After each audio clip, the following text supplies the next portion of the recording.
श्री सद्गुरुभ्यो नमः।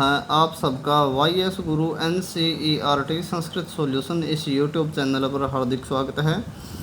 आज हम NCERT के द्वारा 9th क्लास के लिए निर्धारित पाठ्य पुस्तक सेमुसी प्रथमो भाग है। इस पाठ्य पुस्तक के 10वें पाठ जटायुः शौर्यम इस पाठ का सरलीकरण कर रहे हैं। तो जटायुः अर्थात जटायु की शौर्यम अर्थात शूरता या वीरता, जटायु की वीरता। अब जटायु कौन है? जटायु इसके बारे में मैं आपको थोड़ा संक्षिप्त में बता देता हूँ। रामायण में एक घटना आती है, जब रावण सीता को उठाकर ले जाता है, तब रावण को मार्ग में एक गिद्ध मिलता है जिसका नाम जटायु होता है। वह जटायु सीता को रावण से बचाने के लिए उसके साथ लड़ता है, रावण के साथ, और उसी लड़ाई में जो उसका पराक्रम है, जो उसकी वीरता है, वही इस पाठ के अंदर बताई गई है। इस पाठ में आपको श्लोक मिलेंगे। सबसे पहले हम श्लोकों के अर्थों को देख रहे हैं, तो आइए देखते हैं। सा उसने अर्थात सीता ने तदा तब करुण वाचो वाणी से वीलपंती विलाप करती हुई सुदुखिता दुखित वनस्पतिगतम वृक्ष पर बैठे गृध्रम गिद्ध को, जटायु को, गृध्र अर्थात गिद्ध कौन? जटायु को, ददर से देखा आयत लोचना विशाल आँखों वाली। और यह तो था इसका अर्थ इस श्लोक का, और यहाँ पर हमने नीचे लिख दिया है आपके लिए इस श्लोक का अन्वय, जैसा कि आप देख रहे हैं। सा आयत लोचना, यह इस श्लोक का अन्वय है। इसके अनुसार आप इनके अर्थों को क्रमानुसार समझ सकते हैं। सा उसने किसने? उस सीता ने, आयत लोचना उस विशाल आँखों वाली, सुदुखिता दुखित करुण वाणी से वीलपंती विलाप करती हुई सीता ने वनस्पति गतम वृक्ष पर बैठे गृध्रम गिद्ध को ददर्श देखा। जब रावण सीता को ले जा रहा था तो सीता ने गिद्ध को देखा।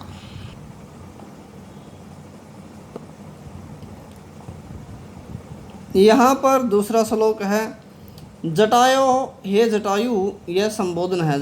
जटायु पश्य देखो माम मुझको, आर्य हे आर्य या श्रेष्ठ जन हे श्रेष्ठ जन, ह्रियमाणाम अपहरण की जाती हुई अनाथवत अनाथ की तरह, अनेन इस राक्षसेंद्रेण राक्षसों के राजा रावण के द्वारा, राक्षसों के राजा रावण के द्वारा, करुणम करुणापूर्वक पाप कर्मणा नीच कर्म करने वाले या पाप कर्म करने वाले। इसके बाद यहाँ पर इसका नीचे हमने अन्वय लिखा।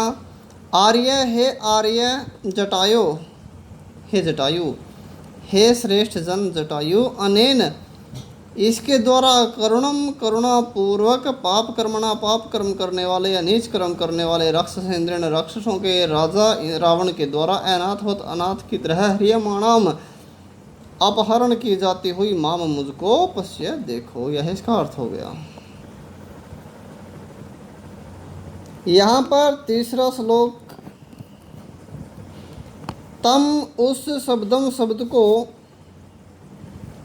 अवसुप्त है सोए हुए, तू तो जटायु ने, अथ तब या इसके बाद, शुश्रूवे सुना, निरीक्ष्य अच्छी प्रकार देखकर, रावण को, क्षिप्रम शीघ्र ही, वैदेहीम सीता को, च और ददर्श देखा, स उसने।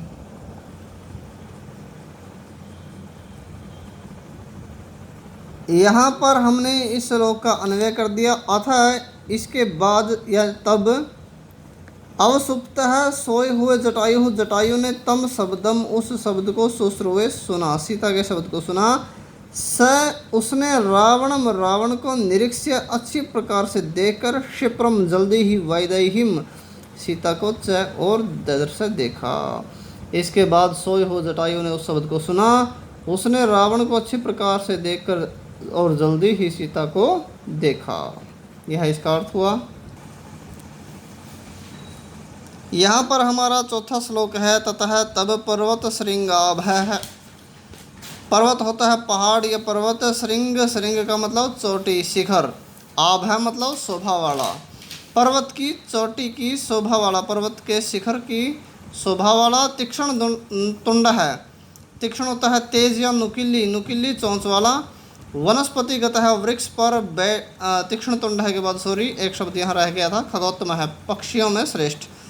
तीक्ष्ण तुंड है के बाद किताब में जो श्लोक लिखा है उसमें एक शब्द यहाँ रह गया था, वो हमने लास्ट में लिख दिया। खगोत्तम है, पक्षियों में श्रेष्ठ। वनस्पतिगत है, वृक्ष पर बैठा। श्रीमान, श्रीमान अर्थात श्रीमान। व्याजहार, बोलने लगा या बोला। शुभाम, शुभ। गिरम, वाणी को।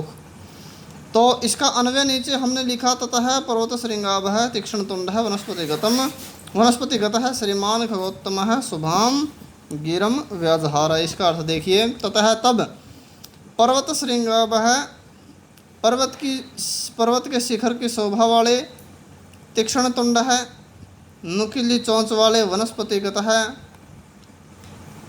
पेड़ पर बैठा हुआ। श्रीमान, श्रीमान खगोत्तम है, पक्षियों का राजा या पक्षियों का राजा नहीं सॉरी पक्षियों में श्रेष्ठ। शुभाम, शुभ। गिरम, वाणी को व्याजहार बोला।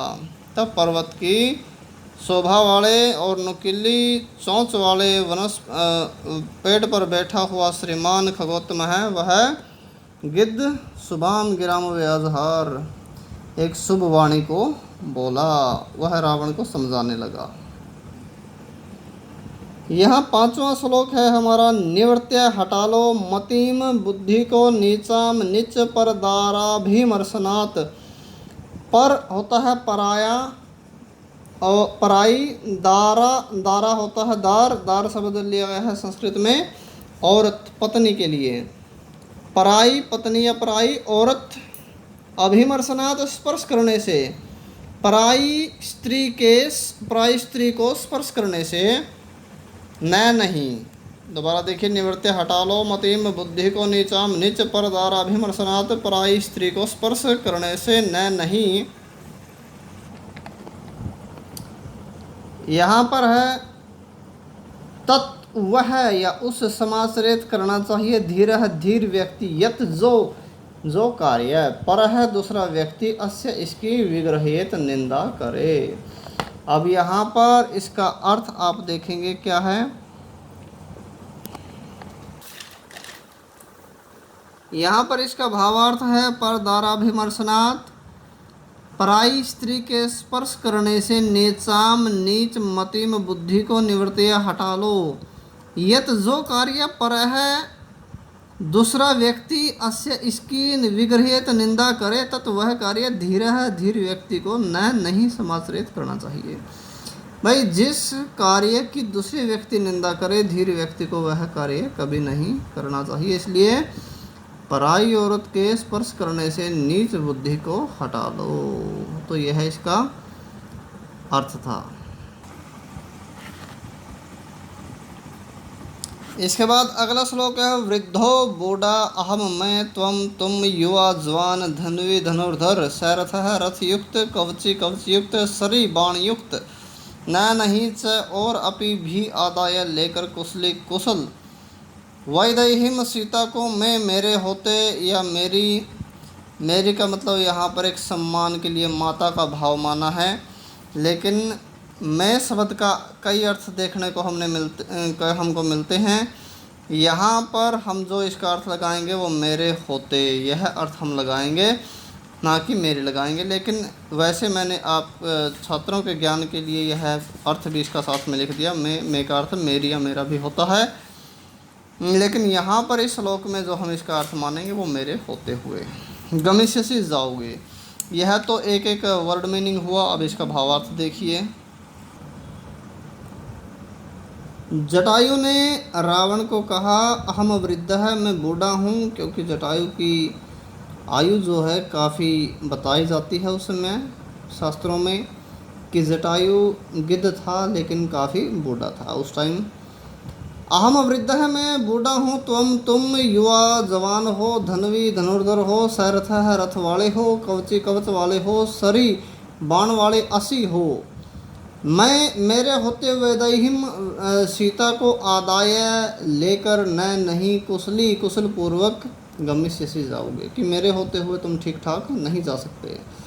यहाँ पर एक स्त्री के लिए जानवरों का भी सम्मान भाव इस पाठ में कवि ने दिखाया कि औरत के सम्मान के लिए पक्षियों ने भी अपने प्राण भारतवर्ष में त्याग दिए थे। यहाँ पर एक अच्छा मैसेज समाज के लिए कवि ने यहाँ पर दिया है। हमारा अगला श्लोक है, तस्य उसके तीक्ष्ण नखाभ्याम तेज निय नुकीले नाखूनों से तू तो चरणाभ्याम पंजों से महाबलः महाबली जटायु ने। जटायु, ये महाबली शब्द जटायु के लिए आया है, इसलिए हमने जटायु को ब्रैकेट में लिखा, क्योंकि जिसमें जटायु शब्द नहीं था। तो महाबली शब्द महाबली जटायु के लिए हमने लगाया महाबली ने। चकारा कर दिए बहुधा अनेक प्रकार से गात्रे शरीर पर वर्णान घाव पतंग सत्तमः पक्षियों में श्रेष्ठ। अब इसका यहाँ नीचे अन्वय लिखा है, अन्वय के अनुसार एक बार समझ लीजिए। पतंग सत्तमः पक्षियों में श्रेष्ठ, महाबलाय महान बल वाले या जटायु ने। पक्षियों में श्रेष्ठ महान बल वाले जटायु ने तस्य उसके किसके, रावण के गात्रे शरीर पर तीक्ष्ण नखाभ्याम तेज नाखूनों से चरणाभ्याम पंजों से तू तो बहुधा अनेक प्रकार से वर्णान घाव चकार कर दिए। तो पक्षियों में श्रेष्ठ महान बलशाली उस जटायु ने उसके शरीर पर तेज नाखूनों से और पंजों से अनेक प्रकार के घाव कर दिए। इसके बाद अगला श्लोक है हमारा, ततः तब अस्य इसके सहस्रम बाण सहित चापम धनुष को मुक्तामणि विभूषितम मोती मणियों से सुशोभित चरणाभ्याम पंजों से महातेजा महान तेजस्वी ने जटायु ने वैबंध तोड़ दिया। अस्य इसके रावण के महद धनु विशाल धनुष को। यहाँ पर नीचे अन्वय लिखा है, ततः महातेजा तब महातेजा महान तेज वाले जटायु ने अस्य इस रावण के सहस्रम बाण सहित चापम धनुष को, कैसा धनुष, मुक्तामणि विभूषितम मोती और मणियों से विभूषित महद धनु बहुत बड़े धनुष को चरणाभ्याम पंजों से बवंजय तोड़ दिया। यहाँ पर अगला श्लोक है हमारा, स वह भगन धनवा टूटे धनुष वाला, वीर थो टूटे रथ वाला, हताश्वो नष्ट घोड़े वाला, हत सारथी ही नष्ट सारथी वाला, अंकेन गोद में आदाय लेकर वायदेहीम सीता को पपाता गिर गया भूवि धरती पर रावण है रावण। तो यहाँ पर एक एक वर्ड मीनिंग आपने देखा, अब इसका भावार्थ देखिए। यहाँ नीचे इसका भावार्थ लिखा हमने, स भगन धनवा वह टूटे हुए धनुष वाला, नष्ट हुए रथ वाला, नष्ट हुए घोड़े वाला। स वह भगन धनवा नष्ट हुए धनुष वाला, वीर था नष्ट हुए रथ वाला, हताश्व है नष्ट हुए घोड़े वाला, हत सारथी नष्ट हुए सारथी वाला, रावण है रावण। अंकेन गोद में वैदेहीम आदाय सीता को लेकर भूवि पपाता है धरती पर गिर गया, क्योंकि आकाश मार्ग से बताया है कि रावण सीता को लेकर आकाश मार्ग से जा रहा था, तो वह धरती पर गिर गया जटायु के द्वारा लड़ते हुए, जटायु के साथ लड़ते हुए। यहाँ पर हमारा अगला श्लोक है, संपरिस्वज्य अर्थात उठाकर वैदेहीम सीता को वामेन बाई। अंकेन गोद में रावण है रावण, तलेन पैर या ठोकर द्वारा, पैर द्वारा या ठोकर से, इसका कोई भी अर्थ आप लगा सकते हैं। पैर, यहाँ पर पैर का अर्थ ठोकर हमने लिया है, इसलिए ब्रैकेट में ठोकर लगाया। ठोकर ऐसा शब्द हमने लिखा, द्वारा और से में कोई भेद नहीं होता। अभिझगान आंसू, इसमें दो शब्द मिले हुए हैं, पहला शब्द है अभिझगान और दूसरा आंसू। अभिझगान आंसू, तो अभिझगान का मतलब मार डाला और आंसू का मतलब शीघ्र, इसलिए हमने कोमा लगा दिया है, मार डाला शीघ्र। जटायु को क्रोध मूर्छित है, क्रोध में पागल, मूर्छित है का मतलब ऐसे बेहोश होता है, लेकिन क्रोध में रावण के लिए हमने अर्थ लगाया गुस्से में पागल, यानी कि गुस्से से, क्रोध में पागल या गुस्से से।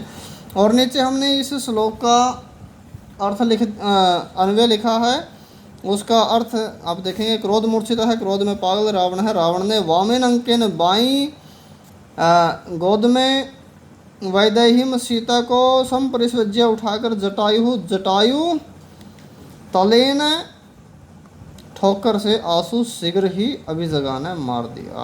ठोकर से उसको मारा, जटायु को मारा। यहाँ पर हमारा इस पाठ का यह अंतिम श्लोक है। जटायु ने तम उसको अतिक्रमण करके तुंडे ने चोंच से अस्य इसकी किसकी रावण की खगाधीप है पक्षीराज ने वाम बाहुन बाई भुजाओं को 10 तदा तब व्यापाहरत उखाड़ दिया। अरिंदमः, अरिन होता है शत्रुओं को और दम है नष्ट करने वाले, अरिंदम है शत्रुओं को नष्ट करने वाले।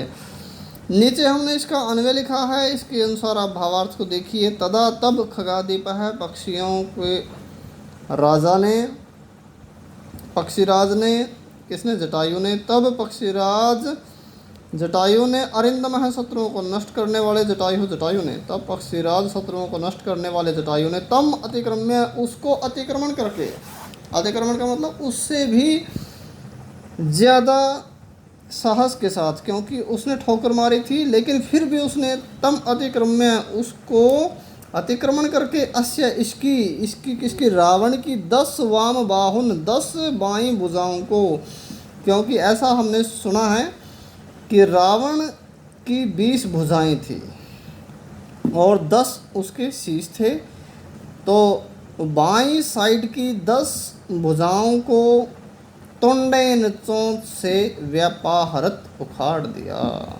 तो यहाँ पर जटायु का सूरता, जो जटायु की जो वीरता है उसका चरमोत्कर्ष यहाँ पर अंतिम श्लोक में दिखाया कि रावण से ठोकर खाने के बाद भी, रावण के द्वारा पीड़ित होकर भी, तब पक्षीराज शत्रुओं को नष्ट करने वाले जटायु ने उसको अतिक्रमण करके उस रावण की 10 वाम बाहुन 10 बाई भुजाओं को तुंडेन चोंच से व्यापाहरत उखाड़ दिया।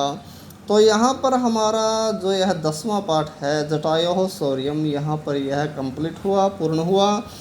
मैं आशा करता हूँ आप सबको हमारी यह मेहनत, हमारी ये वीडियो ज़रूर पसंद आई होगी। और यदि आप हमारे इस चैनल पर नए आए हैं, हमारे इस चैनल को सब्सक्राइब करना मत भूलें। हमारे इस चैनल को ज़्यादा से ज़्यादा लाइक करें, शेयर करें, कमेंट करें। धन्यवाद। जय तु संस्कृतम, जय तु भारतम।